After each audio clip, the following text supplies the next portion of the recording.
In the bid to stabilize the Nigerian economy in 2013 and the future, a lot of questions have been raised following the escalating inflation rate, high interest rates, the poor foreign exchange earnings, and the presupposed failure of the government's effort to induce growth in the country.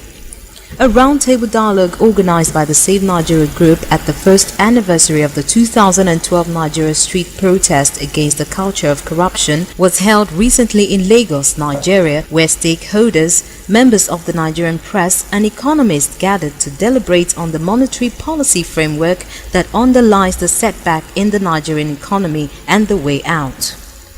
And see, when we talk about rate, we should not forget the fact that Nigeria is not just an island. And I want to say something about real positive interest rate, which is very, very critical in terms of looking at rates.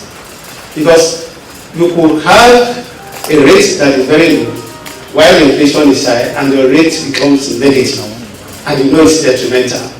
So it is the whole essence of balancing this, which is where I keep coming back to the issue of where we have to maintain a level of flow of liquidity in the system that is consistent, because it will be very curious. Boyo has a correct analysis of our economic problem.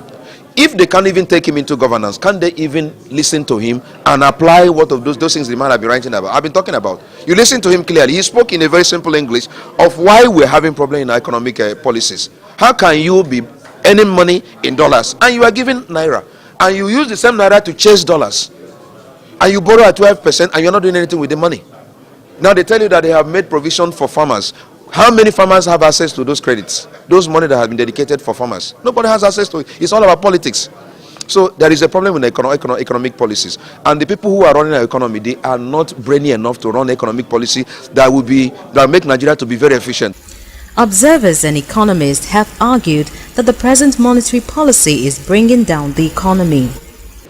What everybody is saying is that we are bounded by the Constitution. When the central bank wants to do something good, the Attorney General says, no, it's not in the Constitution. Don't do something good. It's a question of leadership. But the Constitution can only draw the kind of leadership we have.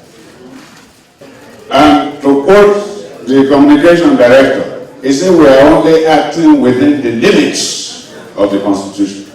What is the proposed solution to these imbalances, and what is the Central Bank of Nigeria (CBN) saddled with the responsibility to stabilize the economy expected to do?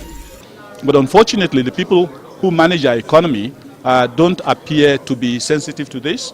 For example, they think that even if we increase our capital expenditure significantly, we'll be doing well. But how can you be doing well when the total of your capital expenditure is now 1.7 trillion in the 2013 budget? That's only about $9 billion. And $9 billion at a time that you need maybe $100 billion for power alone. So it should be clear to you that even if you spend the whole of your 5 trillion, both capital and recurrent, on infrastructural enhancement, you can only add minimally to infrastructure in Nigeria. And that should tell you that infrastructural enhancement that everybody keeps saying, government must do this, government, it's not realistic to expect government to do that because they don't even have enough money. But the real sector are supposed to be galvanized to do that. And how can the real sector be able to do this?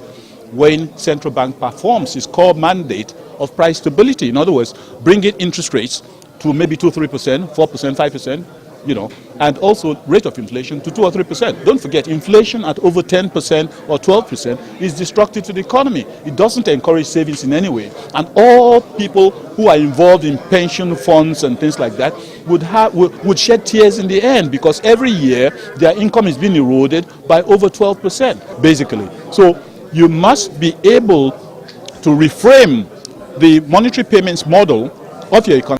Analysts and economists have recommended that the CBN stop its monopolistic stronghold on the foreign exchange markets, reduce interest rates and inflation rates for a more viable economy in Nigeria. Elizabeth OKEUGO for LoveworldPlus News.